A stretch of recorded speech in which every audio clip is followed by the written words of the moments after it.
We're on page 163. Siman Nun Gimel Seif Yud. Yesh lilmod zchus al makom shenogim shaktanim yordin lifnei hateva v'yispalel tfilas arvis motzei shabbosos. So there were places where they had children who were less than bar mitzvah who would bring the shliach tzibur on Motzei Shabbos. That was their custom. So even though the Shulchan Aruch is against it, he said yesh lelamed zchus. It's not the end of the world. It's not the end of the world. The reason being because in Ma'ariv there's no shemoneh-esrei, there's no chazal. So it's not so bad. There's no repetition. There's no repetition of shemoneh-esrei. Okay, so even though he's not for it, he says it's okay. Yesh lelamed zchus. Hagar, ubimkom shaloi nohagu kain, ein lekoton lava lifnei hateva. Says the Ramah, in a place that does not have this custom, should not start such a custom. A child should not be the shliach tzibur, even for Ma'ariv. Afilu b'tfilas arvis, even for Ma'ariv. Afilu v'gia lichlal yud gimel shana b'yom haShabbos, ein lispalel arvis shel Shabbos. Tarei adayin ein lo yud gimel shana. Even if on that Shabbos he's about to turn 13, he shouldn't daven Ma'ariv of Shabbos. Must have been quite a widespread custom if it was recorded, right? There was a custom, yeah. It was Many places. There's many places. Even made the recording. It was the custom, yeah. I don't know how widespread it was, but yes, They didn't want. Don't start in new communities. Right.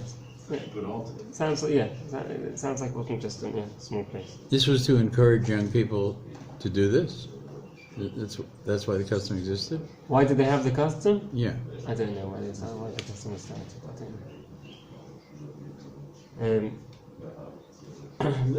know. The question is what the Ramah means with the continuation. He said if the child turns bar mitzvah on Shabbos, then he can't daven Ma'ariv of Shabbos because he's still a child. Why is that?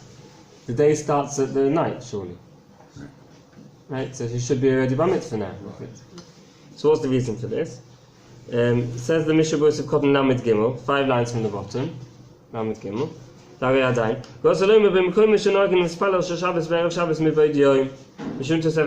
It's talking about places where they daven Ma'ariv early on Erev Shabbos.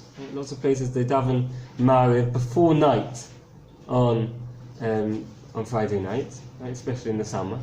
They daven Ma'ariv before night.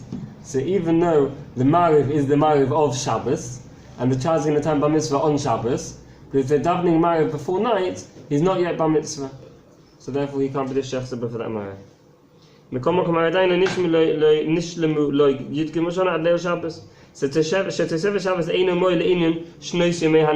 even though Tosefes Shabbos, when you bring Shabbos in early, it actually becomes Shabbos. If you bring Shabbos in early, it's now Shabbos, and you can't do melacha. However, it doesn't make the date an earlier date. It doesn't help. It doesn't turn the child into being bar mitzvah because you accepted Shabbos early. The halacha of Tosefes Shabbos means that you're adding in from Friday onto Shabbos. You're adding in part of Friday is now adding on to Shabbos. It's not that Shabbos itself started early. So it doesn't turn him into bar mitzvah earlier. It just means you started the observance of Shabbos. Started the observance prior to Shabbos. Prior to Shabbos, exactly. The same severity of malachas? It's not the same severity, no. If you bring in Shabbos early, and then someone does a malacha, then there's no chorus.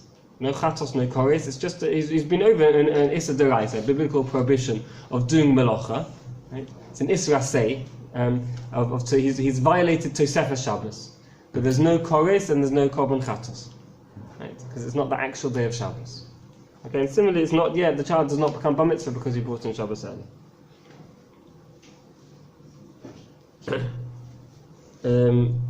Says the Ramah. So it carries on the Mishnah Berurah. We're now at the end of the fourth bottom line. Aval im mispalel belaylo arvis achates hakoychavim mutar lo lifnei hateva.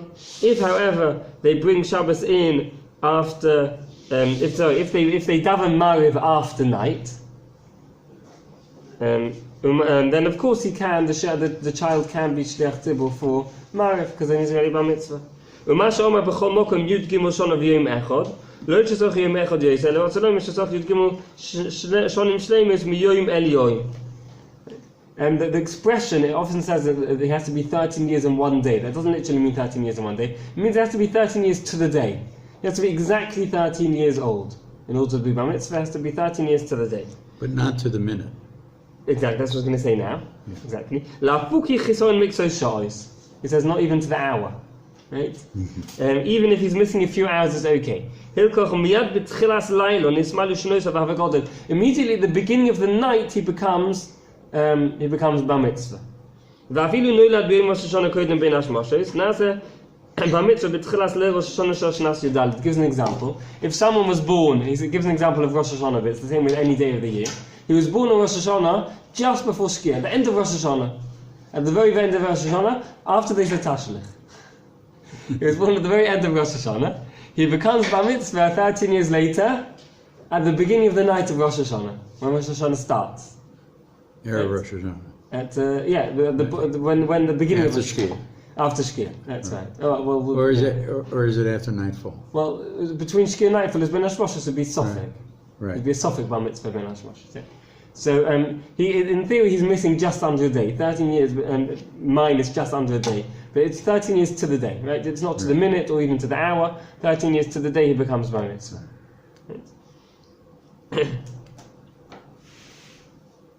And then actually, the point he makes here, the first point the Mishnah Berurah made, that someone becomes bar mitzvah already at night. At night, if a person already becomes bar mitzvah, because the day follows the night. Right. This was actually in the days of the Ibn Ezra. Right. The Ibn Ezra, one of the Rishonim, who lived in I'm sure everyone's familiar with Ibn Ezra, lived in Spain. In his day, there was a movement started. Where they decided that the night follows the day. That it goes by waking days. The night of Shabbos, they didn't keep Shabbos on the night of Shabbos. Wow. And he wrote it. There was even one of the Rishonim who actually writes this in his Pirush on the Chumash. He didn't mean it halacha. He meant it as a pshat of possibly explaining the posuk that way. He didn't mean it halacha. But there was actually a movement in the Ibn Ezra's area where they actually did this. And because of this, Ibn Ezra got very upset with this Pirush written on the Chumash. Even though the Rishon who wrote it on the Chumash had no connection to the he wrote a letter called Igeres HaShabbos. Right? He wrote it, very interesting, and there's a connection to me because I'm from England. He wrote it. He says that when he was in England, he came across this explanation. Right? When he was in Angleterre, he came across this explanation, and he writes a letter called Igeres HaShabbos, the letter of Shabbos. And he writes a whole introduction. It's a whole interesting introduction that Shabbos came to him in a dream. Shabbos itself came to him in a dream and said, "Stand up for my honor and protect me." He writes a whole beautiful introduction. And he writes explaining about how people have been mechalel Shabbos, and of course, according to halacha, he brings many proofs to prove that. According to halacha, the day follows the night, and we have to start accepting Shabbos from when it gets dark on Friday night. So too, the bar mitzvah boy becomes 13. From the beginning of the night. So people who were doing this, they were beginning Shabbos when the sun rose, right? Were actually Michal Shabbos the night before. But if the boy is born Ben Hashmoshes, isn't it a stuff like we're staying? Yeah, we were talking about this before, just before Ben Hashmoshes. Well, a minute before. Yeah. We often use the expression "someone's born Ben Hashmoshes." It means the very last possible moment of the day. That's what we mean. They literally mean Ben Hashmoshes in this case. Okay. Sif Yud Aleph. Let's move on. Sif Yud Aleph. So I'm sorry, just for clarity. So we treat Ben Hashmoshes right to the end of it as part of the previous day? We treat Ben Hashmoshes, and Ben Hashmoshes itself is treated as a sofek. If someone's born actually between sunset, which is Shkia, and Seis HaKochavim, which is nightfall, which is 3 stars. Someone's born in that period between it. It's a sofek. It's called Ben Hashmoshes, and it's a sofek. It's a doubt if it's day or if it's night, and we treat it as a doubt for all purposes. For example, if a child's born in that Ben Hashmoshes period, in our case of bar mitzvah, Right? 13 years later, we would treat him as being a godel, as being a bar mitzvah, l'chum was stringently, but not l'kula, meaning that he would have to keep mitzvahs, but we wouldn't rely on him being called bar mitzvah. What about the bris? truth is that for drabonons you could, sofit drabonon l'kula. What about bris? So for bris would be machmir. We wouldn't do it on the 8th day. We do it on the 9th day, on the 8th/9th day. Right? That's very common. A child is born after Shkia, before nightfall, right? On So Shabbos, on Friday night. any day. No, even let's say on a regular day. Let's say on a Wednesday. It's born on Wednesday night. If a child's born on a Wednesday, when do we do the bris?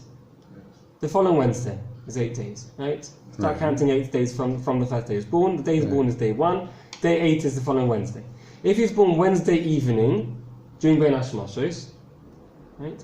Then he has to be. Then we can't do the bris on the next Wednesday because it's a suffix if it's day 7 or day 8.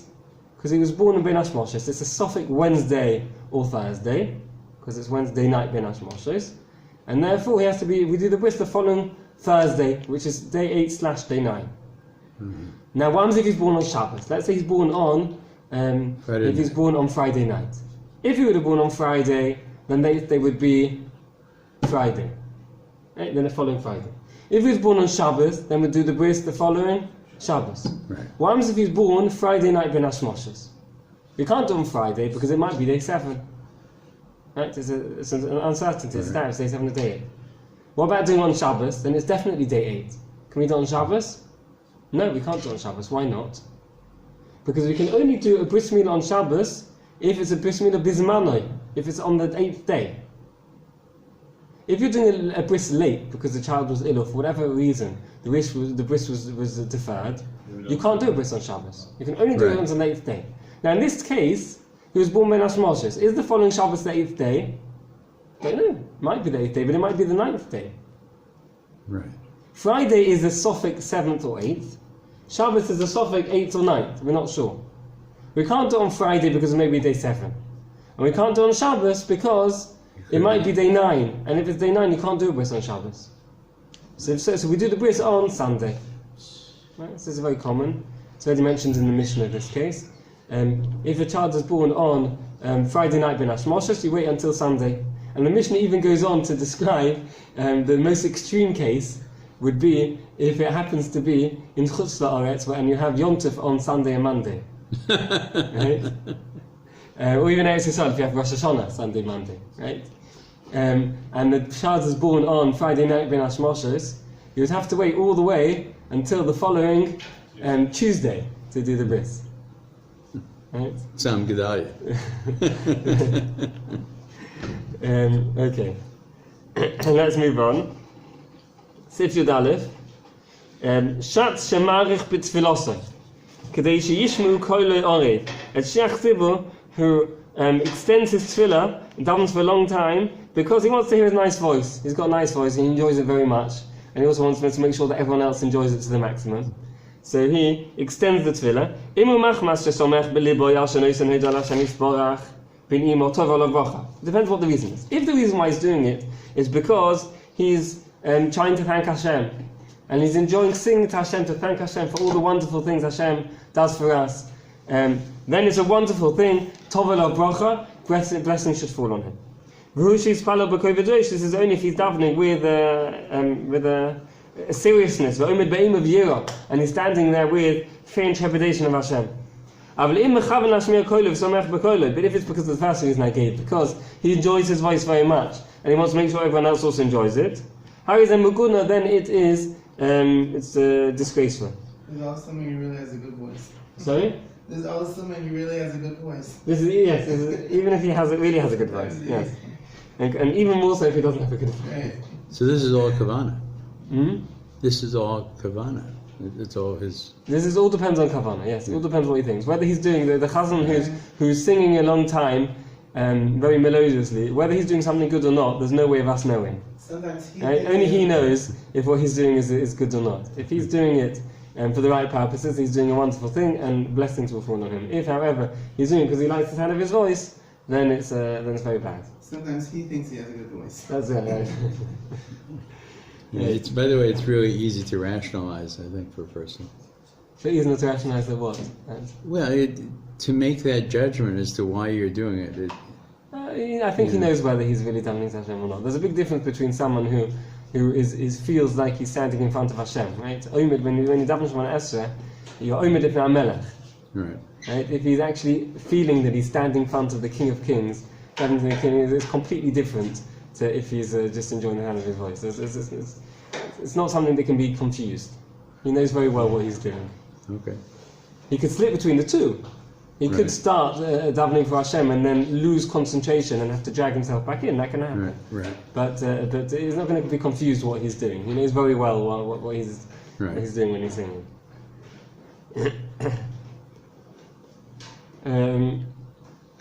Okay. Let's see the Mishnah Berura on that. If Koson Lamed Daled, Shatz. Mishi Yesh Lo Kol Noim. Someone who has a beautiful voice. Yiranin HaKodesh Baruch Hu. V'lo Sha'ar Nonos.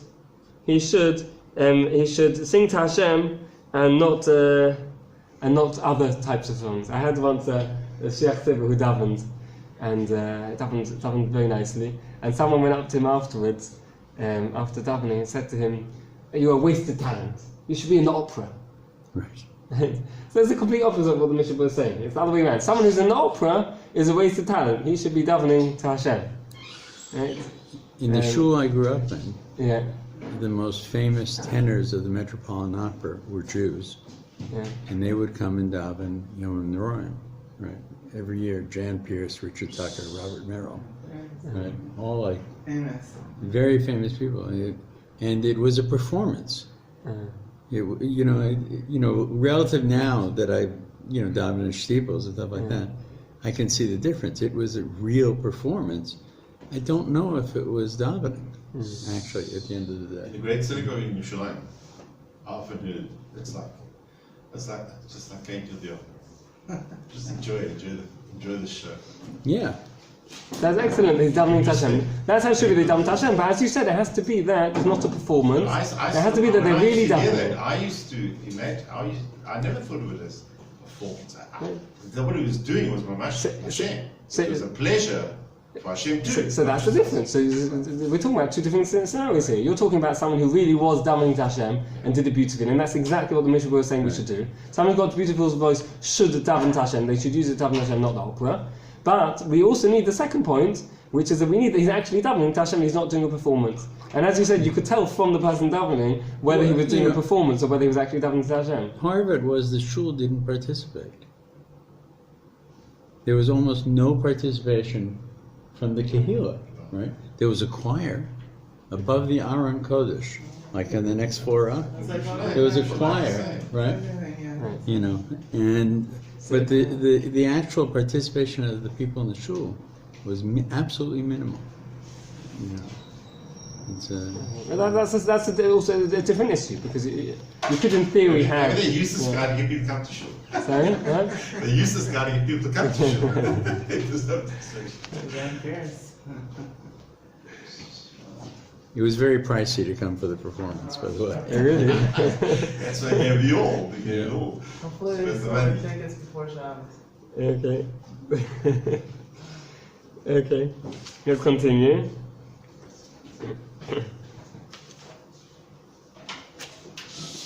Okay. So if Lamed Hey, Muguna, Isa b'Sefer Chasidim b'Shor Rav Shimon Gamliel, the Sefer Chasidim writes that when Rav Shimon Gamliel yotzol l'din nehoreg, right? When Rav Shimon Gamliel was taken to be killed, this is of course the first two of the Harugei Malchus. What they call the 10 martyrs. It's 10 martyrs. The first two of the 10 martyrs, which we were saying on Tisha B'Av, we had beginning just now in Yom Kippur. The first two, so it says, the Medrash says, the Sefer Chassidim says that when they were taken to be killed, Rav Shimon Gamliel said to Rabbi Shmuel, Kohen Gadol, Ochi, mipnei mani yetzel lehareg, why am I being taken to be killed? What did I do wrong? He said, everything I didn't do an Averis. I didn't do Averis. What did I do wrong? Why am I being killed?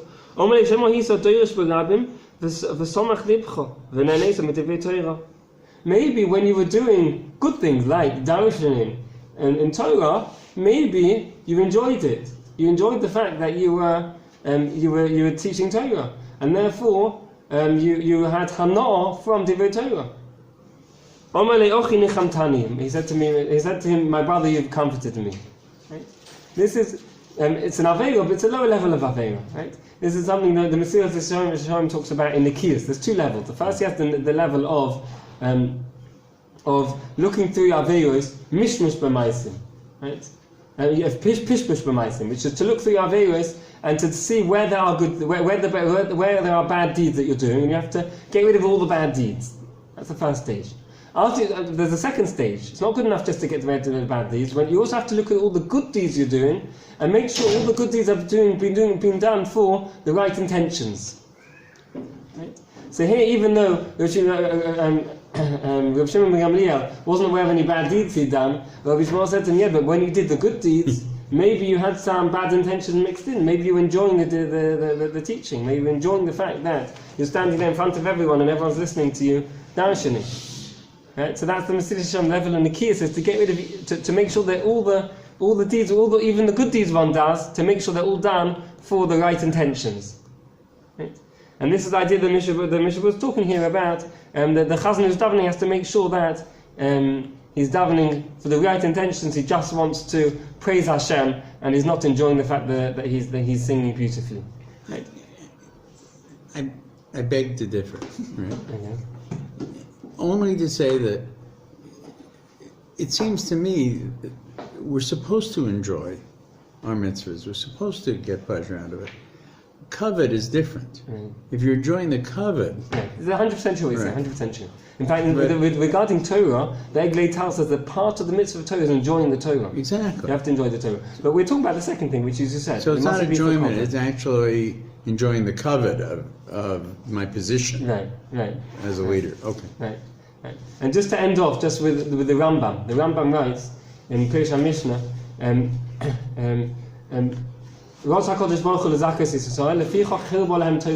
Hashem wanted Bnei Yisrael to receive merits. Therefore, He gave them lots of Torah mitzvahs. Says the Rambam, do you know why there's so many Torah mitzvahs? Why we have so many mitzvahs? It's so that we go through this life, and through all the Torah mitzvahs, we want to make sure that at least, because there's so many, it must be that at some time during our life we did one mitzvah which was entirely l'shem shamayim. Most everything we do for various different motives. There are various different motives in mind. Even if we're doing it for good reason, we also have some other not so good things in mind. Right? But if we go through life with all the Torah mitzvahs we do, right, and we work hard the whole life, says the Rambam, since there's so many, it must be that at some stage during our life we did one mitzvah entirely 100% l'shem shamayim with the right intentions. And says the Rambam, that's what gets you olam haba. Yeah, and one gets olam haba, if one went through life and one did one mitzvah, someone in one's life entirely with the right intentions, then one will be zeicha to olam haba.